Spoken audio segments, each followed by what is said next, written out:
Nagtangkang magnakaw ng e-bike ang dalawang lalaki sa Caloocan. Pero hindi sila nagtagumpay dahil sa alarm ng e-bike. Nasa frontline ng balitang yan si Hannibal Talete. Makikita sa kuha ng CCTV ang pagdating ng motorsiklong itong may sakay na dalawang lalaki sa tabi ng isang e-bike sa Dagat-Dagatan, Caloocan. Bumaba ang rider at nag-cellphone sandali. Naiwan naman ang angkas niya sa motorsiklo. Umupo ang lalaki sa e-bike at kunwaring nakipag-usap sa kasama niya. Matapos ang ilang minuto, may kinalikot ang lalaki sa e-bike at inatras ito. Pero nagulat sila nang biglang tumunog ang alarm ng e-bike.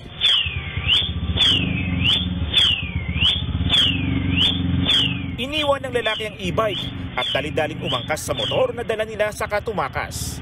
Hindi sila nagtagumpay at tangayin ng e-bike. Kwento ng may-ari nito na si Mark June. Hindi ito ang unang beses na may nagtangkang nakawin ang e-bike na ginagamit niya para sa negosyo. Nitong January 20, dalawang lalaki rin ang sumubok na tangayin ng kanyang e-bike. Pero dahil din sa alarm, kaya di natuloy ang pagnanakaw. Kasi yung magnanakaw, nagagalaw niya yung wiring eh. Madaling galawin talaga ang wiring ng mga e-bike. Kayang paandar eh. Mas maganda kung pag-iiwanan nyo na siya, siyempre, make sure lagi dala nyo yung susi, tapos yung alarm niya, nakaset na para kahit iwan nyo, mag-a-alarm pag may magtatangkang magnakaw. May paalala naman ang barangay sa mga may-ari ng e-bike at motorsiklo o sasakyan.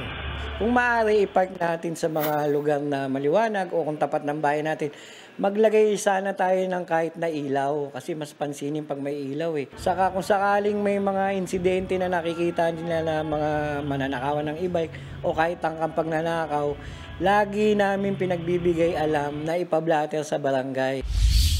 Nagbabalita mula sa frontline, Hannibal Talete, News 5. Mga kapatid, Jess De Los Santos po, huwag magpahuli sa mga umaaksyong balita at napapanahong issue sa bansa. Para sa mas malawak na balitaan, mag-subscribe at mag-follow sa social media pages ng News 5.